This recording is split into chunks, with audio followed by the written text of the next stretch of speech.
Welcome back to this segment. You remember that we had this conversation on Friday and we didn't finish it. So we are continuing the conversation. We're going to conclude it now. My guest is still Malam Baba Yusuf, a strategist, policy advisor, public intellectual, and the group CEO of Global Investment and Trading Company, who hails from Kano.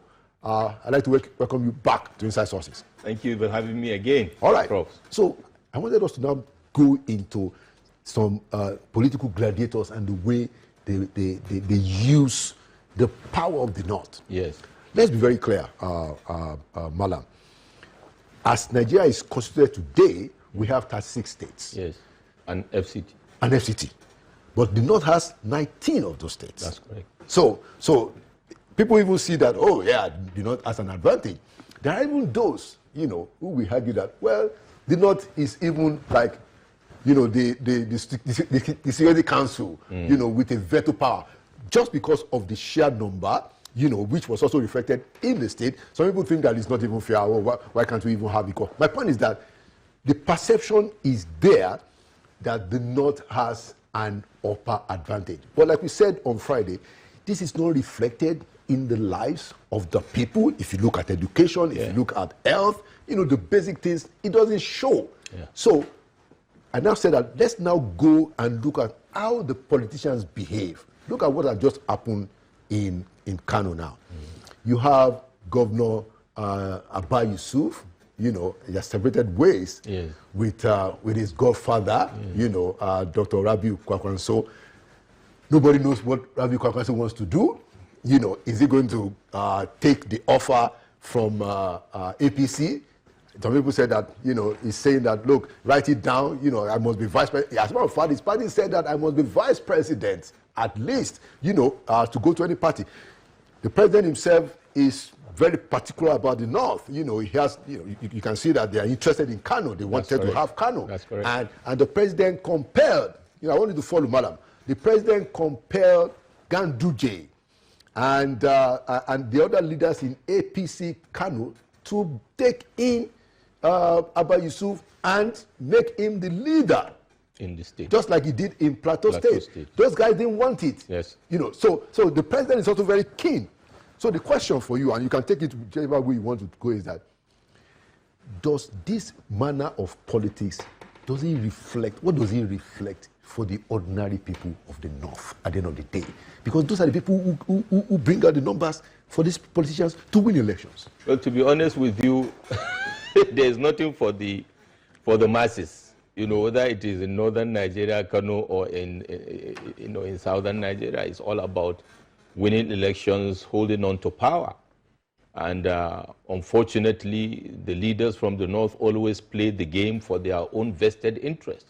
And I say this with profound sense of responsibility, as a child of the North, as a son of Kano, and as a Nigerian. This recent political calculus in Kano is very interesting. And I dare say it is highly likely that a political reset is about to happen or will soon happen in Nigeria. Because the politicians have been playing this same game, that the game has become stale. They have outplayed and maneuvered themselves that there is no game again to play. The same thing with godfatherism. The cycle of godfatherism has come to a head now.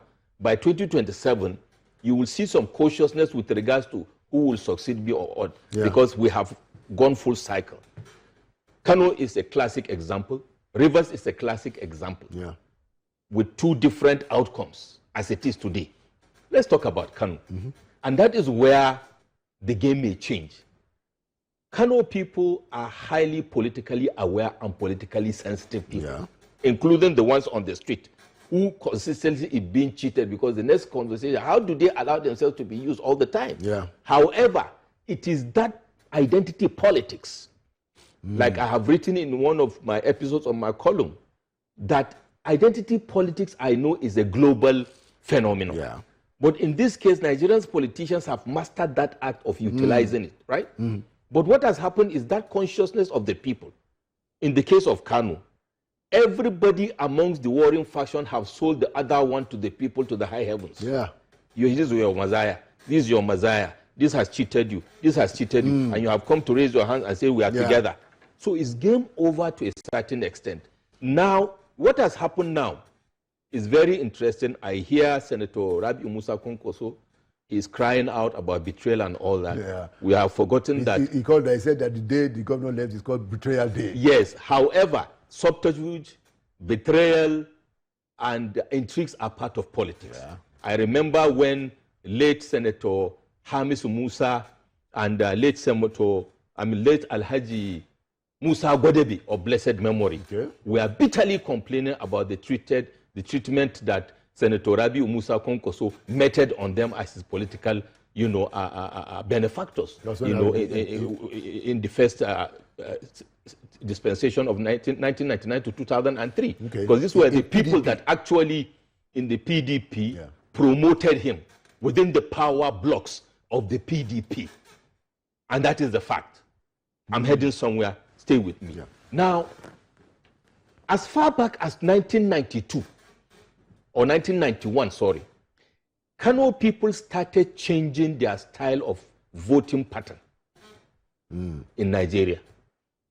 And we brought this stanza in 1999-2003 of Shinkafa Dawaki politics, and that is the politics of rice and beans. And where you see a governor in the state is in one party, and Buhari will be leading in his own polls, even though he may not get the election. But an ANPP governor will be there, but at the top, the president will lose the election. Or sometimes, even if it is a PDP governor that is there, at the presidential, it is Buhari that is winning the election. So what happens is people will say, okay, we'll vote this person as a governor, but we'll vote another person as a president. It played out in 2023.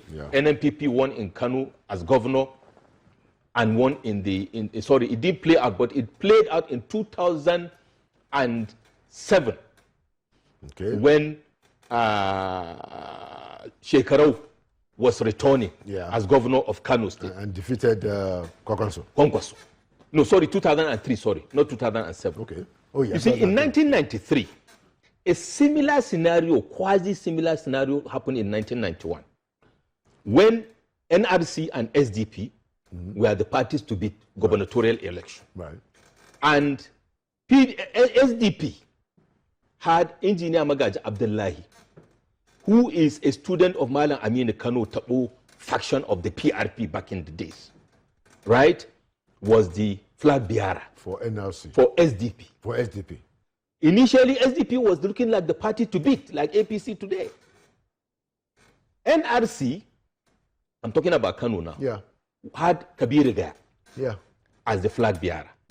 But what happened because SDP had a lot of the Malam Aminu Kano students and proteges of both factions, Sansi of Rimi and Tabo of Malam Aminu Kano. They were in the SDP, because you had Abubakar Rimi, you had the likes of Hamisu Musa that I mentioned, Senator Hamisu Musa, and others. So both Sansi and Tabo, a lot of them were in SDP. Yeah, they lost. That is where I'm heading to.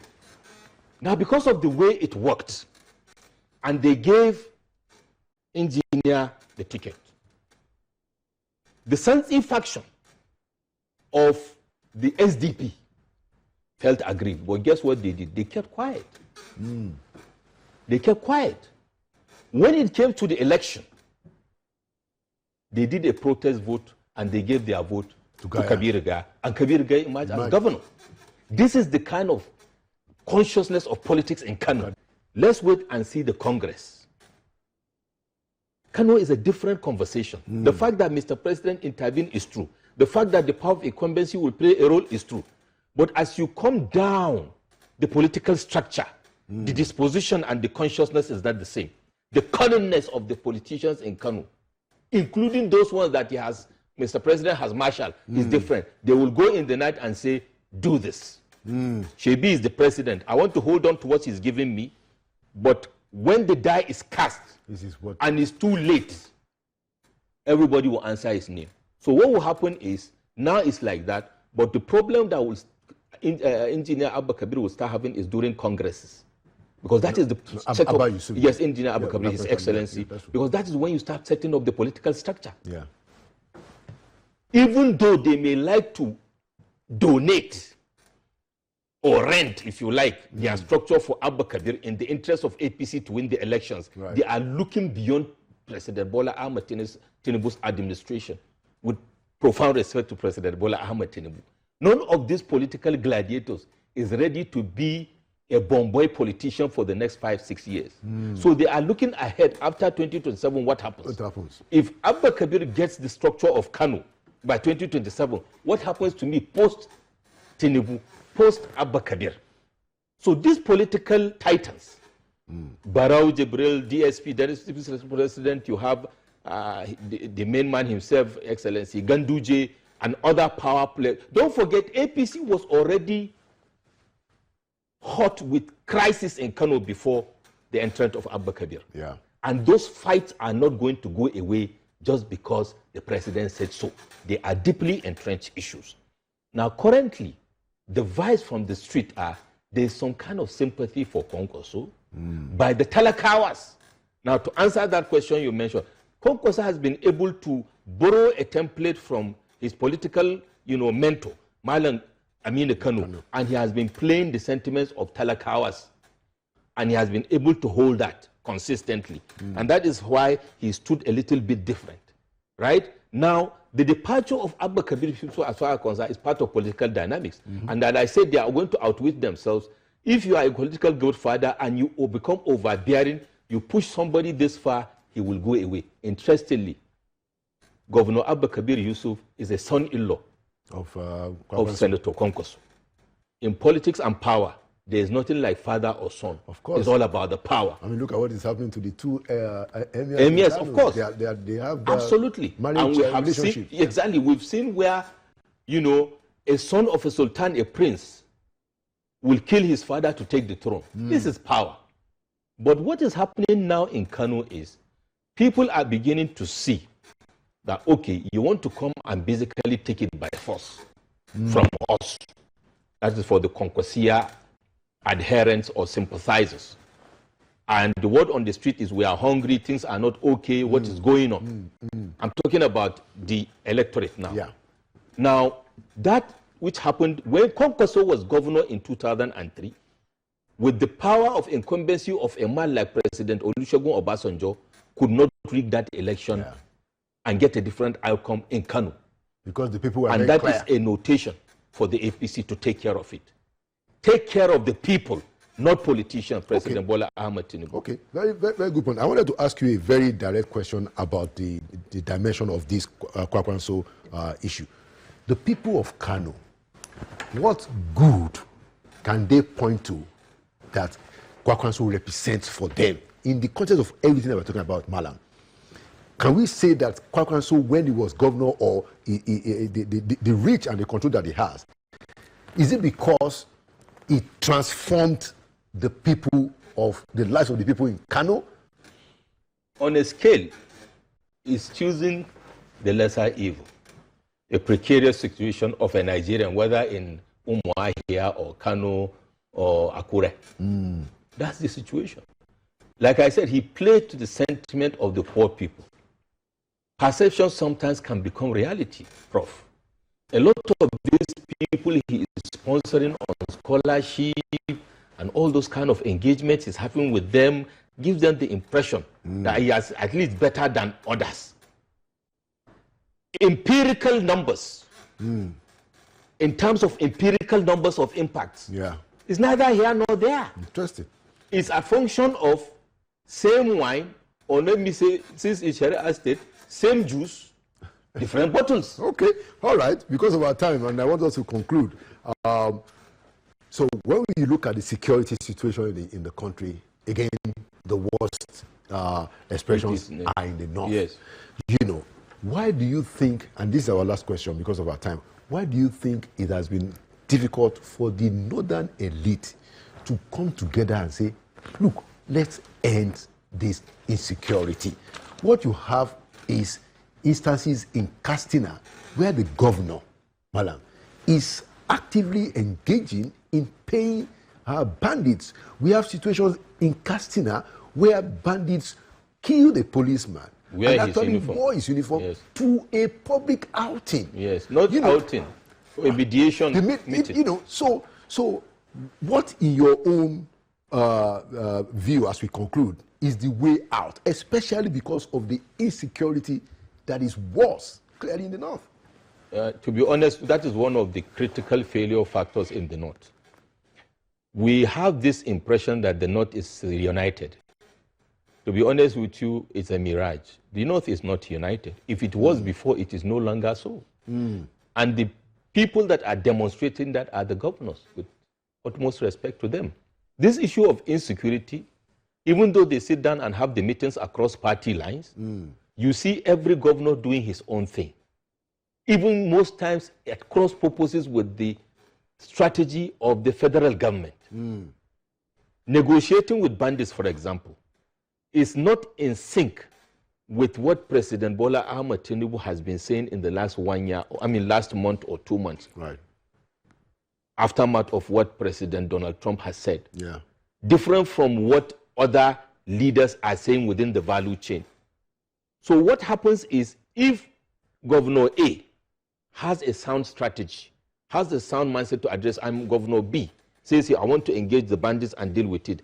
I have never seen where engagement with bandits and giving them reprieve solve your security situation, because there is the hardware issue of security itself, and there is the non-kinetic issue of bad governance. So the issue is that North is not united in, first of all, agreeing that we are our problem, not a particular president at the center. Right. Secondly, this issue of mortgaging our destiny to the hands of politicians, whoever they are, what party they belong to, and abdicating our responsibility.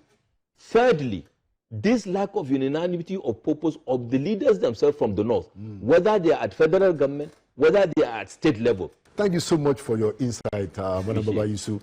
And thank you for the frankness and the forthrightness with which you address these issues. And thank you for coming to Inside Sources. I appreciate the opportunity. All right. As you always say, Nigeria should prevail. Nigeria will prevail. Thank you so much.